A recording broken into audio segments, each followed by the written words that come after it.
Well, hello everybody. Danny and Wanda back from Pecan Grove. Come out here to look at the baby chicks, and they seem to be doing pretty well. They're winging, they're feathering out. See this how is their third day, right? They're 3 days old. Or 3 days here. Well, 3 days here. They were actually probably 4 days old, to be honest with you, because it took a day in shipping. But see how their wings are feathering out? They're already putting feathers on their wings. And I don't let the temperature, stays right about this temperature right here, about 80 degrees. At night, it gets down to about 70 in here. That doesn't bother them. I mean, people say you got to keep it at 90. If you keep it at 90, it's just they just don't feather out. You know, I mean, these are feathering out fast. And I have cleaned it out once. Yeah, everybody was fussing at me about the newspapers. Well, I knew about the newspapers. I just was going to put hay down on top of them. It's a lot easier to clean the hay up than it is the newspaper. The hay, I can just roll it up. And then the hay also has seeds in it from when we, harvested it and stuff like that. And they love to go through there and hunt those little seeds out and peck them out of there. As a matter of fact, sometimes I wonder that I worry that they're spending more time pecking in the hay than they are eating their feed. But they seem to be doing just fine. Now, we've lost one, and we knew we were probably going to, because when I took them out of the box, there was one that just didn't look too good. And there's one more in here somewhere that when I took him out of the box, I think it's this one right over here. I think it's not the one right here, but the other one right there. That one had a problem walking when we first got it. And it still seems to be walking sprawl-legged, out like that. It may not make it, and that's okay. We figured we was going to lose a few along. But on this hay, hopefully its legs will strengthen up on the hay.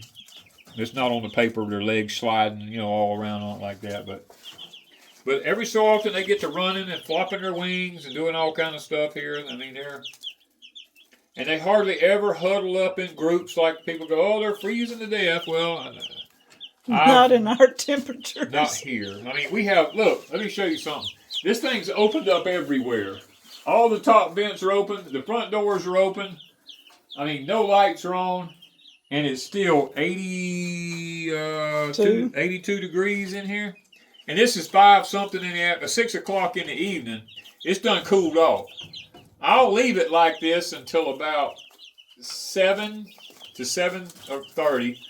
And I'll come in here and shut down all the vents and close the doors. And then about 8:30 tonight, I'll come out here and turn these lights on. And when I get up in the morning and come out here, it'll be around 75 to 80 degrees in here. And they're doing just fine. Now, they've eaten a lot of feed today. Yeah, they're starting to eat. I filled them back up this morning, up pretty high, and they've been munching on a pretty good bit of feed today. And I've already had to fill the water up twice.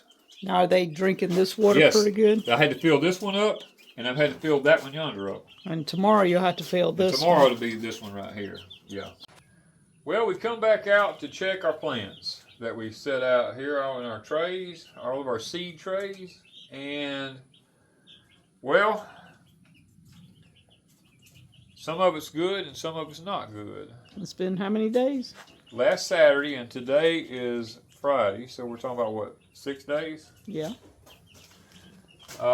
In 6 days, not one cabbage has come up, okay?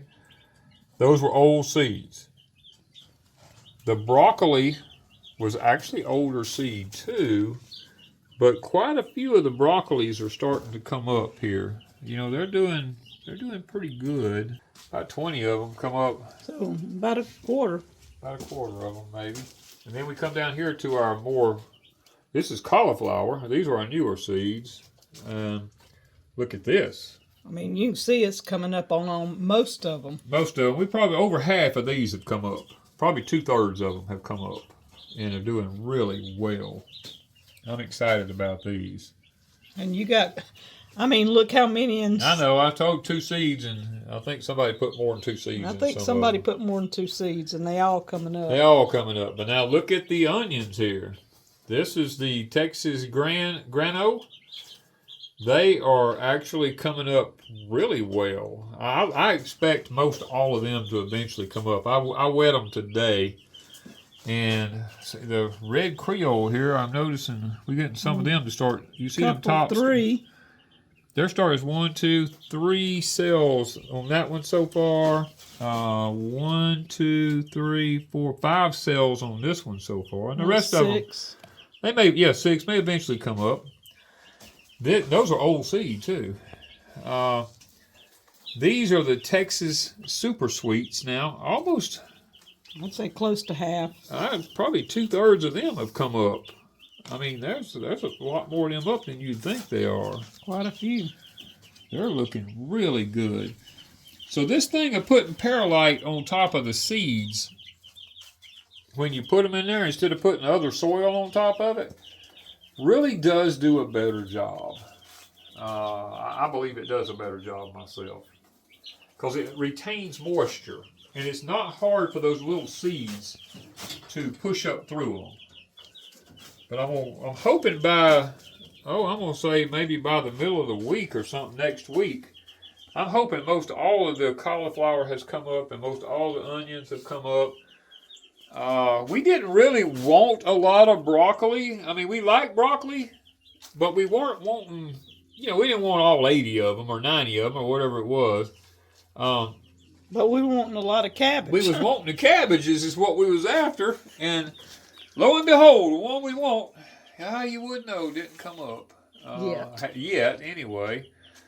And it's been 6 days. They should have started sprouting by now. And I found me a nozzle, guys. This nozzle right here. I'm telling you, you got to check these things out here. I got where I just leave the nozzle off because I'm doing so many different things in here. I got 3 different nozzles there. Yeah, I found this nozzle. I don't even know where it come from. I found it and I was like, look at this. It's a nice mist. That is perfect for water and stuff. Look at the little plants that don't even knock them down. And you don't have to use this bottle and sit there. Right, look at how it waters them. Look at that. It's a perfect mist. I mean, it is really... We probably got it from Hoss Tools at some point. We probably did. You hold it way up, it don't blow them. It don't knock them down. And I thought that was pretty interesting. So this is the thing about us moving. I'm actually... I'm finding stuff that we've had, going through boxes and stuff. I've still got boxes piled everywhere. Going through these boxes, I'm finding stuff like these different spray nozzles and stuff that we've gotten over the years from different companies and stuff. And you just stick stuff back and you forget about it. After a week or two, you don't remember it no more. Right. And then after years, it's still sitting there. It's still sitting in these boxes. When I found that, I was like, let me just try this. And I come in here and went to misting, and I'm like, oh my goodness, I done found me a new nozzle now. Well, hold it up and show them one more time. Foggit. It's called Foggit. All right, Foggit. All right, it's called Foggit Waterfall. That's what it looks like. Water fog. Foggit Water Fog. And I don't know if it tells the name of a company. Fine volume, 1 gallon per minute. And then this is what it looks like on this That's side. what it looks like on the ends. And it's got something wrote on it there. I can't read it in the... Fog. F-O-G-G. Okay, F-O-G-G is the name of it. So, I tell you what, it's a good little mister there. I liked it. I really like it. I wish I'd have known I had it.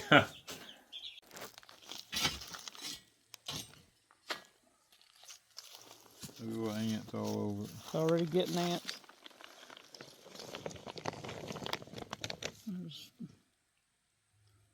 Nothing yet. Nothing but weeds. See all the water that forms on the bottom of that, how it stays damp and moist. So check it again tomorrow. We'll check again tomorrow. Been 5 days. Yep. I'll check in another place. I guess we could look, make sure that, just to be sure.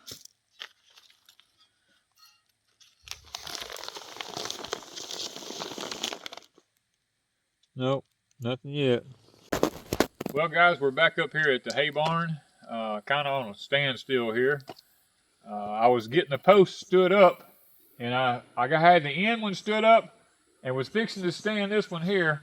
Well, we got a phone call, said that Azure pick up in 1 hour, and it had already been 15 to 20 minutes when we saw the notification. And me and Wanda was up here, so we had that post stood, and I was just fixing to stand this one. I told her, I says, go ahead and get, because she had to get ready. Me, I don't care. And I went ahead and stood this one. We took off, went and got Azure, came back. I came up here in the heat of the day and stood the other one and got the cement around them, wet them, because I don't want to mess with them when you first wet them. I like for them to set. And then I came back the next day, and I went ahead and cut the tops off, notched them, and put the beam up. Well, we got notification. We had to go out of town. Had a grandson born. So we had to go see the grandson. And that's where I'm at with it. I haven't gotten any further because it's like the temperature is in the high 90s every day. Not hardly a cloud in the sky anywhere. And Today, right now, it's getting cloudy. well, we got a little teeny Teeny cloud. right there. One little cloud. One little cloud. But it's been bright blue skies every day, hot beaming sun. Average temperature is 95, around there for us, you know. Heat index way over 100. And I told Wanda, I said, I just can't go up there in that heat and do that. You know, so I've had other little projects that I've been doing. One is around in the big garden, so let's go take a look at it and I'll show you what I did around there.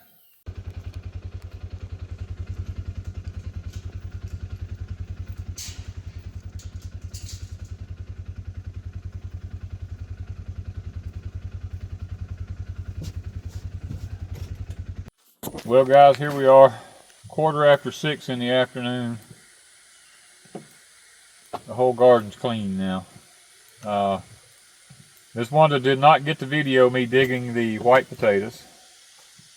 I had to come up here. I did it in the heat in the afternoon. She was busy canning. We'll show the potatoes how many we got in the house, in the tray in there. Wasn't a lot, but it's a few.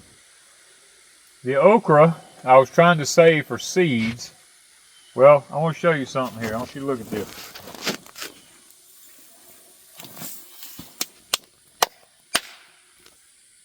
You see how dusty that is? That's what's happened. We have had 2 weeks, temperatures every day, 95 plus, heat index way over 100, and no rain whatsoever, no clouds, just what you see right here, you know, blue sky. And it has parched the ground. Now, when I dug the white sweet potatoes out, I had to turn right around and got to looking.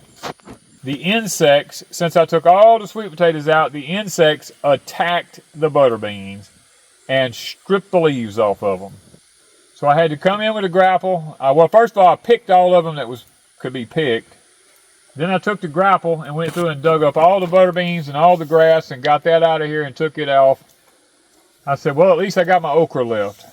Well, a couple of days later, I looked on the okra, and every one that I left on the plants, the big old pretty pods I was leaving for seeds, the fire ants had come up the stalks and was eating up every pod on the okra. So I said, well, I've already got a bunch of seeds that I'm shelling out now. So I just took the grapple. It was in the heat of the day. Luckily, it's air conditioned, and I just dug it all out, got the grass and everything out with it. Took out several grapple loads of stuff and just went and put it off down here in the pile. And now all I've got is a big giant field that's a dust bowl. It's dirt. It's just dirt. It's dirt. When I say dirt, I mean, guys, I'm not lying to you. I mean, you can't, look at that. It's just. You can see where the dust bowl came from. Yeah, it's just dust. See how it's just hanging? If the wind was blowing, it'd be blowing this around. Oh, if the wind was blowing, you couldn't stay out here. It'd be covering you up with dust. I can't flat break it, I can't do anything with it. The plow won't even go in the ground, it's so hard. And if I was to flat break it, all I'd be doing was creating a dust storm. And I'd be losing my topsoil, you know, into the woods and everything. So now, I've got to wait till it rains. And hopefully it's a decent rain. It'll soak up in the ground. And then I got to run up here and flat break it and turn it over and wait for it to rain again before I can actually subsoil it, you know, and level it all out. So this is going to be a bad fall, it looks like. And here we are wanting to get our fall gardens in. We was hoping to have some fall peas, field peas now, not green peas. Fall, that ain't going to happen. The okra also was covered up with stink bugs. The little green stink bugs was all over the okra. They were just hatching out, and I'm like, nope, you coming out of here. And so we got all that out of here. So, and this heat, it reminds you right now of mid-August. And here we are, mid-September. Go almost at the end of September. Fall is what, in 3 days? We got fall in 3 days. And it feels like the middle of August here. So, not going to be anything done with the field, guys. It's just going to have to sit here and do nothing. You know, it's got to rain before I can actually do anything with it. I mean, the pond is down now about 3 to 4 feet because of the heat. No rain. So that's not good. I've had to turn the cows into this little paddock right here. I've been saving this one. My last paddock right here that has good green grass in it. I've already, you can see in the background, I've already fed a bale of hay right yonder. I'm fixing to have to go get the protein tubs from the feed store and bring them in. I bush hogged under the pecan trees over a week ago, and everything has died now. It's all dust underneath the pecan trees. See how out here it's just all brown now. I bush hogged all it was all weeds. Now it's just dirt now and leaves. The leaves are falling off the trees. So pine straw starting to fall. Yes, pine straw is falling heavy. And that makes it difficult on the cows trying to eat grass when the pine straw falls that heavy. So what I'll have to do is probably have to come through with my I have a root rake. I'm gonna have to come through and try to rake all these pine straw up in piles out here under these trees. I have a pasture back in yonder that they're not in. That they ate it so close that my bahia grass didn't come back. Centipede has come back up, and it's just a little short grass for yards and stuff like that, and it's very invasive. So they're eating it, but I'm going to have to come in this fall and recut all those fields back there and reseed them with some more bahia grass, because the cows, we got a whole summer. Spring, it rain. Every 3 days we got rain because I was trying to cut hay. I cut the hay. It come a heavy rain. When I got through cutting the hay, I almost lost my hay, and it hasn't rained since. You know, I mean, go figure. Okay, guys, this is all I got on the Nancy Halls, and that's everything. Little taters, big taters, all of them. Up next to that tree line, they just didn't do good. There's not many of them that made a bacon potato. A few of them here, you know, made a nice little bacon potato, but I'm saving all the little ones, you know, for slips for next year, because I do like the white potatoes. They're good for stir fries and stuff like that. So I'm gonna save some of them to plant next year. But now the purple passion, I'm not gonna plant them again. The bunching Puerto Ricans, I'm not gonna plant them again. I probably won't plant the Beauregards anymore because too many of them rotted, and I'm probably just going to stick with the Evangelines, the Dianes, and the white ones here. Those seem to do better and have a better taste, in my opinion. And they hold better. Yes, they hold a lot better. Now, It is true that the purple ones have, you know, more anthocyanins than the rest of them do. I do understand that, but guys, it's to a point now when we're at our age, we're just going to do what works for us. You know, this thing of experimenting, we're just going to quit that. So, but that's where we're at. So let's go check out a couple other things we got going on. These fish know he's coming. Look at the little ones already right there. Look at that water moving. They were waiting. They're waiting.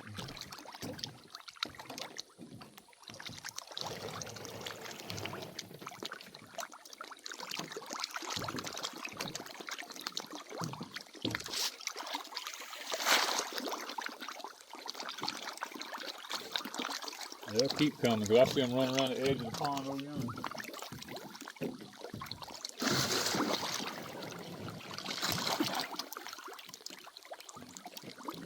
Let's hope we get some rain and some cool weather shortly, because we'd hate to have this pond turn over. Yeah, this it's down 1, 2, 3. We're about 3 feet low, and this past week in all this heat, it's dropped over a foot just this week. Yeah. You can see the bare edge where the grass is around the edges. It's dropped over a foot just this week. Yeah.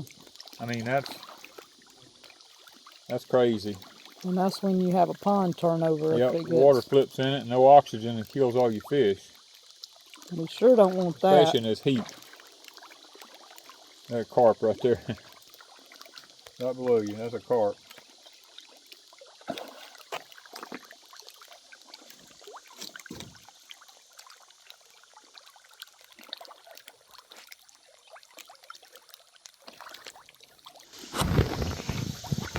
Well guys, it's late in the evening, 6:30 now. Not as hot as it was. The wind's not blowing, but we thought maybe we would just sit here on the pier, watch the fish eat, and kind of chill out for a few minutes and then go back to the house and pick something to eat and call it a day. Thank you guys from Pecan Grove.